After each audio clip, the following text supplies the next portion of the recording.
Estaba navegando por la página de Aristegui Noticias y me encontré una columna que está bien interesante. Es de una persona que se llama Antonio Salgado Borge. Leo, yo nunca lo había leído, no sabía quién era. Leo que es doctor en filosofía por la Universidad de Edimburgo en Escocia.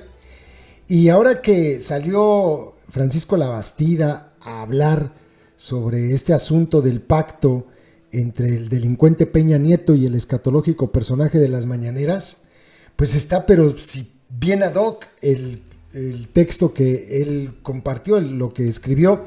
Y miren, seguidores de López, vamos a suponer, como dice Antonio Salgado Borge, vamos a suponer que no hubo pacto. Yo soy de los convencidos de que sí hubo. Pero vamos a plantearnos las dos posibilidades. Vean ustedes qué grave es una y qué grave es la otra. Aquí no hay más que de dos sopas, no sé si estén de acuerdo conmigo. Supongo que sí. O hubo pacto o no hubo pacto, no hay más alternativas. O sea, ¿hubo o no hubo? ¿Estamos hasta ahí de acuerdo? Bueno, si hubo pacto, malo, y si no hubo pacto, pues también malo. Así es que ustedes escojan, porque para donde se hagan, la situación es muy grave. El artículo de este doctor Antonio Salgado Borges se llama Peña Nieto y el adiós a la lucha anticorrupción del presidente.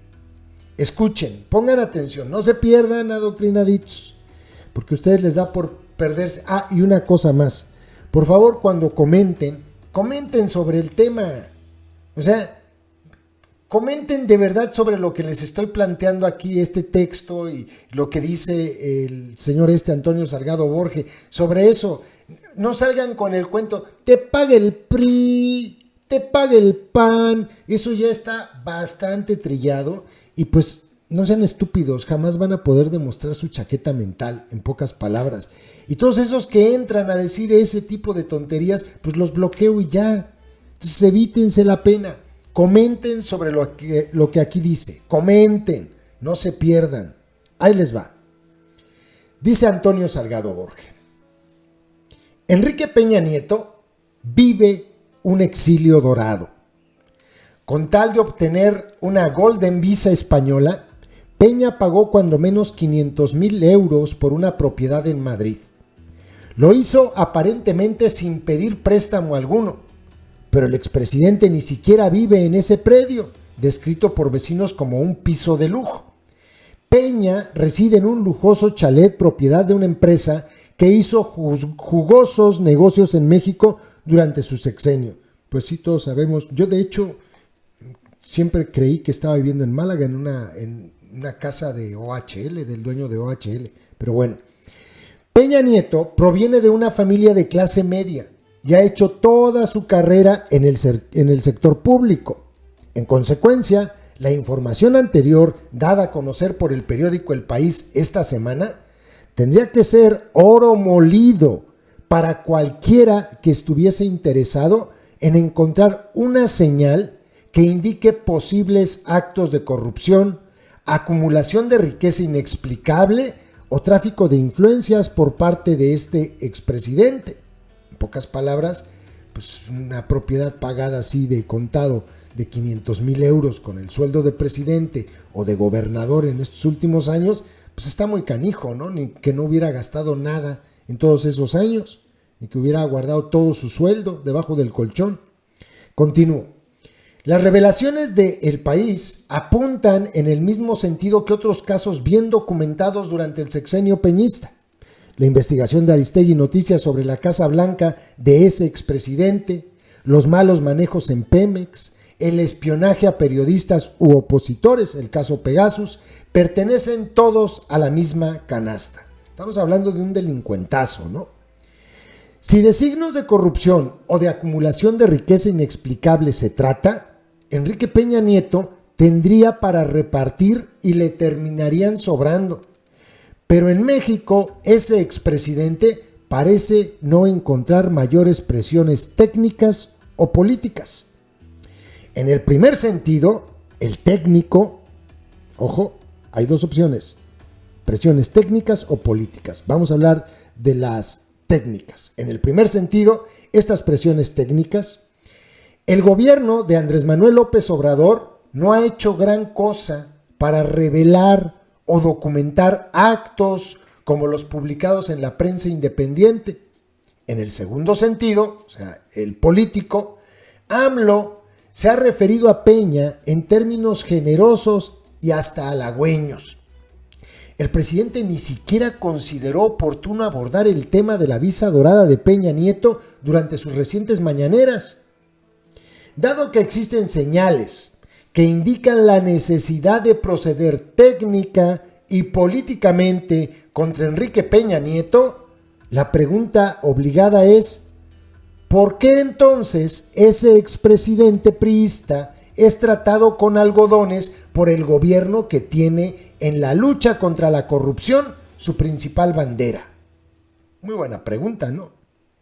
Cuando se trata de responder a esta pregunta, quienes buscan defender la inacción del presidente tienen solo dos opciones abiertas sobre la mesa. Ahí les van las opciones que tienen, pejes, seguidores del Merolico, porque solamente existen dos opciones al tratar de defender esta pregunta de por qué no se está haciendo absolutamente nada contra Peña Nieto. Ahí les van, las dos opciones, escojan. La primera pasa por explicar esa pasividad aludiendo a una suerte de impotencia, es decir, en asumir que el gobierno de Andrés Manuel López Obrador quiere, pero no puede proceder técnica o políticamente contra Peña.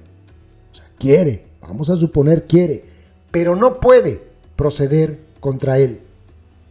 La idea es que la Cuarta Transformación, incluida su fiscalía, no cuentan aún con las estructuras necesarias para investigar y, en su caso, procesar el caso de un expresidente. El problema es que, si este fuera el caso, habría que aceptar que el actual gobierno es simplemente incapaz de empezar a combatir la impunidad y la corrupción que siempre está asociada con ella. No puede. Esta incapacidad general, se infiere del hecho de que sería ingenuo suponer que un gobierno puede tener la capacidad de proceder contra eventos desconocidos o poco estudiados cuando no puede hacer lo propio en casos políticamente importantes y bien documentados. Cuando un gobierno no puede actuar ni en defensa propia ante la presión de casos emblemáticos y en los que por ende va en juego su discurso anticorrupción, mucho menos puede hacerlo ante casos políticamente inconsecuentes. Pero esto no es todo, ojo adoctrinaditos. La incapacidad para combatir la impunidad del gobierno actual también enviaría un mensaje contundente. Para la corrupción en México sigue habiendo vía libre. El futuro es promisorio para cualquier corrupto del presente. De poco serviría declarar que la corrupción se terminó o que el gobierno actual y los anteriores no son lo mismo. Pues si no se puede, si no, es muy lógico. O sea, si ya no estás haciendo nada contra este delincuente, le estás dando rienda suelta y paso libre a otros corruptos. Y entonces eso de que la corrupción se terminó o que no somos lo mismo, pues es una mentira, ¿no? Continúo.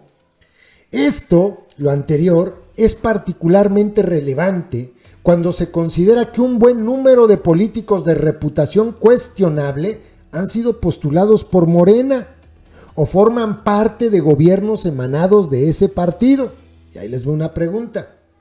¿Debemos confiar en que ante el mensaje de incapacidad del gobierno de combatir la impunidad, esas personas se autolimitarán por convicción propia?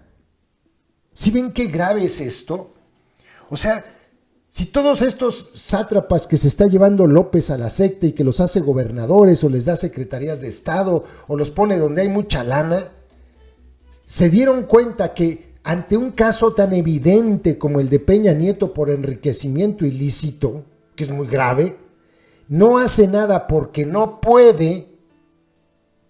Entonces lo que nos queda, y la pregunta está muy ad hoc, es que estos se autolimiten.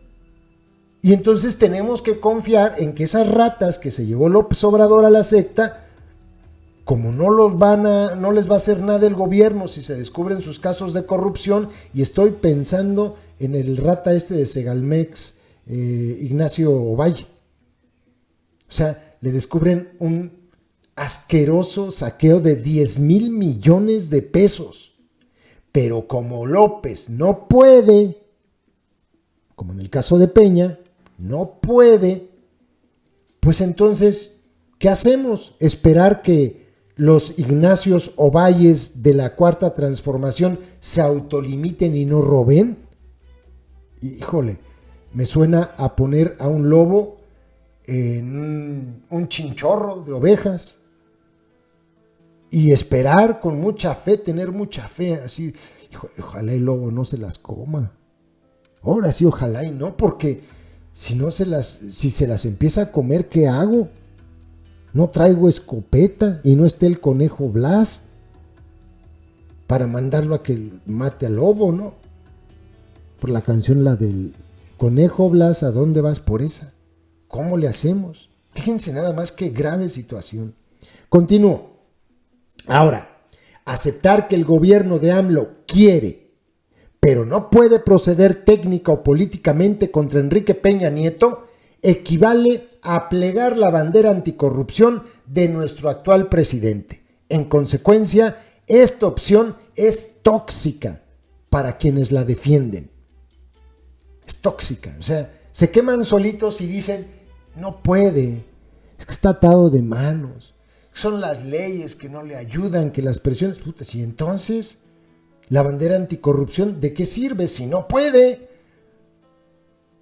Es como algo así, es un ejemplo muy, si ustedes quieren, muy burdo, pero para que se entienda, es como si fueran ustedes a un duelo, ahí van al duelo, el otro trae una 45 y ustedes llevan una pistolita, pues una 22, pero que además se le encasquillan los tiros. Entonces empieza el duelo y aunque ustedes quieran, pues no pueden disparar primero. Y entonces, ¿a qué vas al duelo? ¿Para qué retas a un duelo a alguien? Es que es muy interesante lo que dice este señor. Qué forma tan clarita de explicar lo que está pasando. Pero ahora vamos con la segunda opción, que pasa por postular que el gobierno de AMLO puede, pero no quiere proceder contra Peña. Y aquí está lo grave. La otra parte, ¿no? A diferencia de la opción anterior, aquí la inacción del gobierno de AMLO ante los signos evidentes de corrupción, acumulación inexplicable de riqueza o tráfico de influencias de ese expresidente se explican alegando falta de voluntad y no falta de poder. O sea, dicen, no, pues AMLO sí es el todopoderoso, él sí puede. Bueno, ¿y por qué no lo hace? Pues no sé, porque no quiere. Bajo esta óptica, a AMLO no le interesaría actuar ante los signos que apuntan en contra de Peña Nieto. Y aquí también cabe la encuesta, la consulta, perdón. Aquí cabe perfectamente la consulta, Esta consulta en la que el pueblo mandató a López para que llevara a juicio a los expresidentes. O sea, aquí es a fuerza, lo tienes que hacer. Ya votamos todos, apabullantemente 97-98% de los votos fueron en favor de llevar a juicio a estos. ¿Y qué creen? López no quiere. Y hasta el día de hoy no quiere. Es más, de eso no se habla ya en las mañaneras. Continúo. La pregunta es, desde luego, ¿por qué? Permítame ponerlo con todas sus letras. ¿Cómo podemos explicar que un presidente que tomó la lucha anticorrupción como bandera no tenga interés alguno en proceder contra un caso percibido por propios y extraños como emblemático y que probablemente fue crucial para su triunfo electoral en 2018. Una respuesta generosa a esta pregunta pasa por asumir que existe algún tipo de pacto entre López Obrador y su antecesor en la presidencia. La idea explicada con claridad por Francisco Labastida en Aristegui en Vivo es que Peña Nieto operó o dejó de operar en la campaña de 2018 en beneficio de Morena.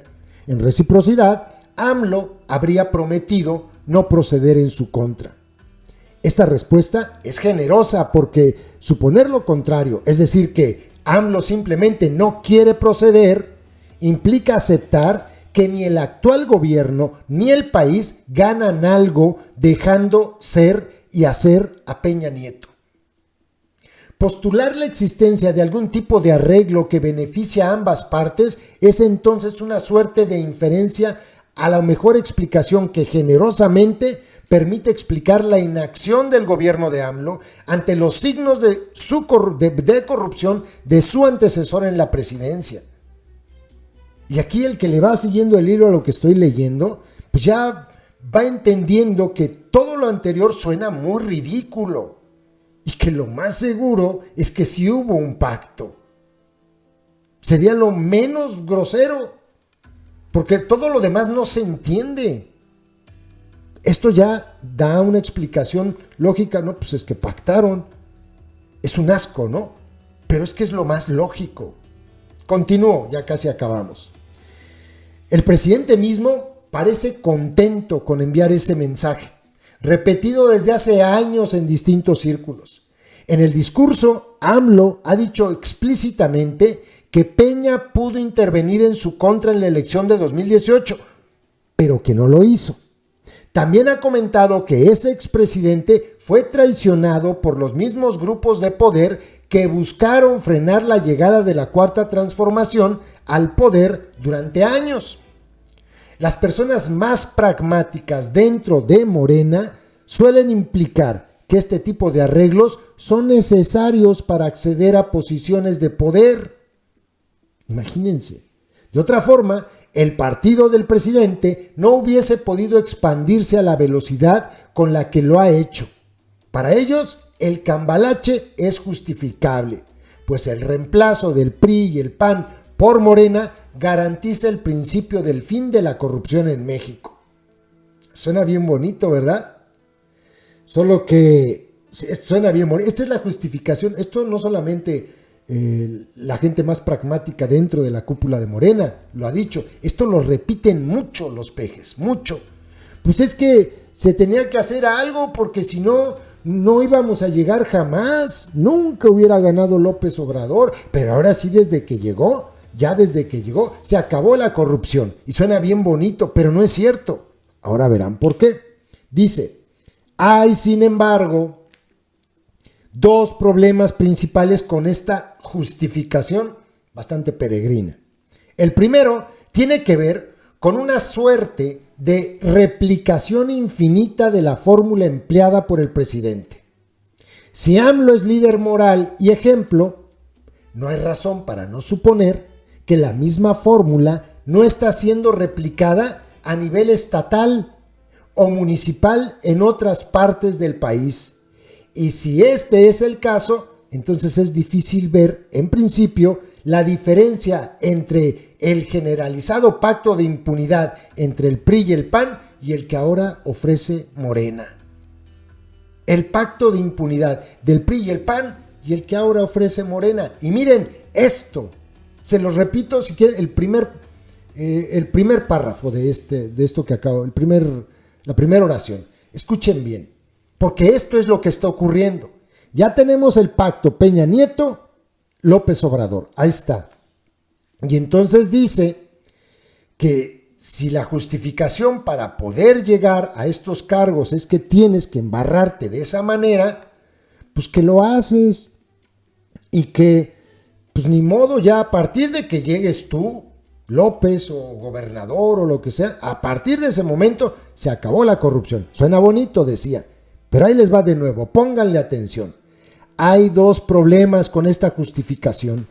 El primero tiene que ver con una suerte de replicación infinita de la fórmula empleada por el presidente. Infinita. ¿Y saben a qué me suena esto? Impunidad en el gobierno de Sonora con Pavlovich.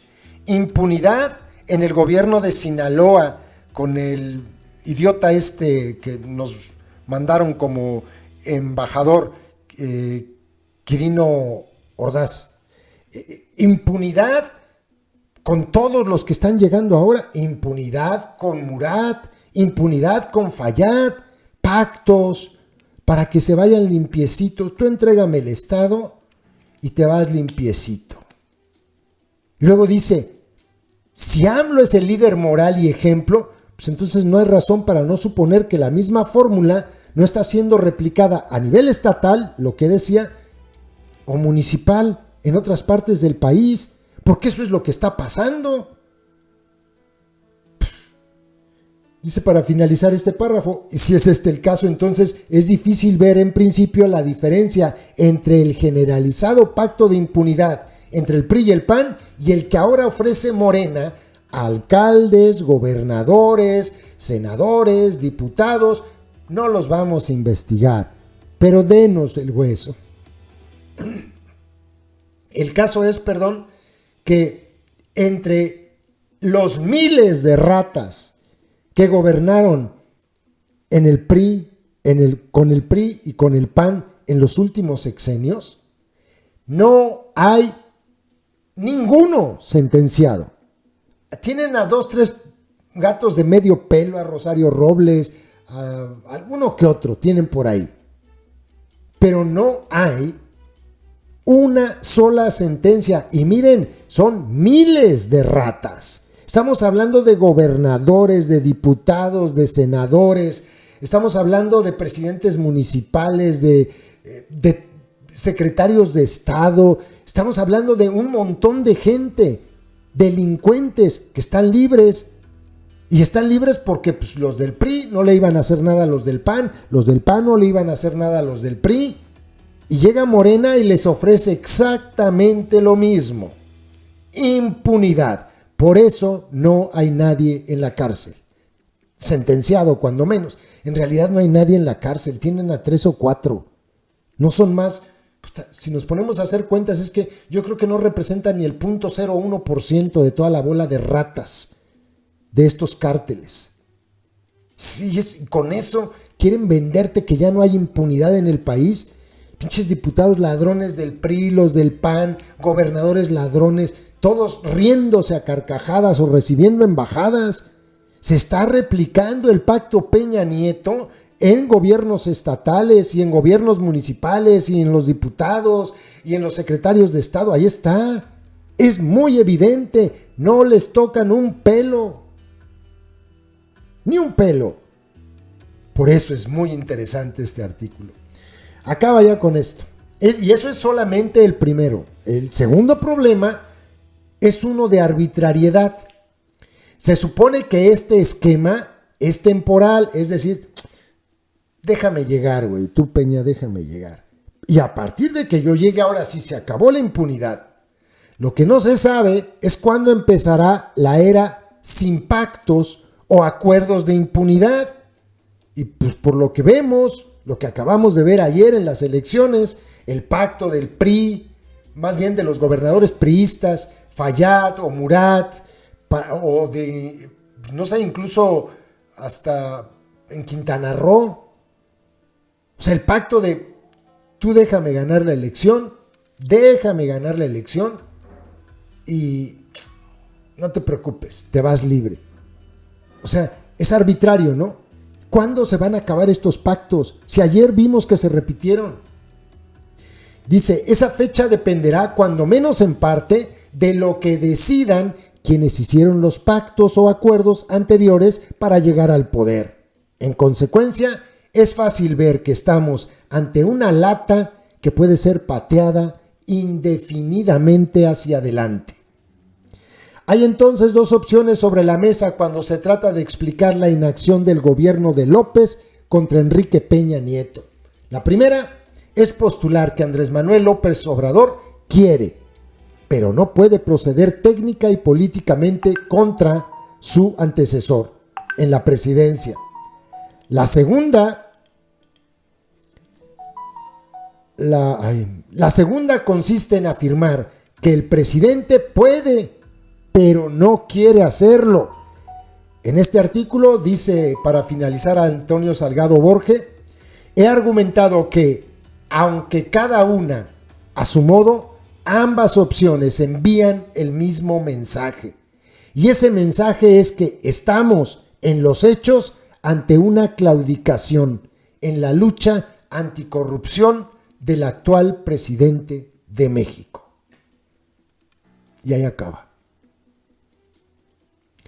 No se salgan del tema, comenten sobre esto. Lean ustedes el artículo, está en Aristegui Noticias, fue publicado el día 4, se llama El adiós, Peña Nieto y el adiós a la lucha anticorrupción del presidente, lo escribió Antonio Salgado Borge. Léanlo de nuevo, léanlo ustedes y después comenten sobre lo que dice, porque yo no le encuentro fallas a esta lógica. Me parece clarito lo que está pasando. Creo que hace mucho tiempo que no leía algo que me abriera tan claramente el panorama de lo que realmente está pasando. No hay más que de dos sopas. Ustedes escojan. Quiere o no puede, quiere y no puede, o simplemente no quiere, aunque pueda. Escojan. Las dos son verdaderamente graves. Saludos, compas. YouTube nos hace clasificar los videos que subimos para que puedan ser publicados. En esa clasificación nos indica que los videos relacionados con el crimen organizado no se van a mostrar en sugeridos y no enviará notificaciones cuando sean publicados. Por eso, para poder verlos tienes que ingresar al canal y buscarlos. Todos los días subimos videos con esos contenidos. No olvides que ya abrimos un nuevo canal, Personajes México 2, ve a él dando clic en la pantalla final de este video donde dice, mensaje importante, y suscríbete.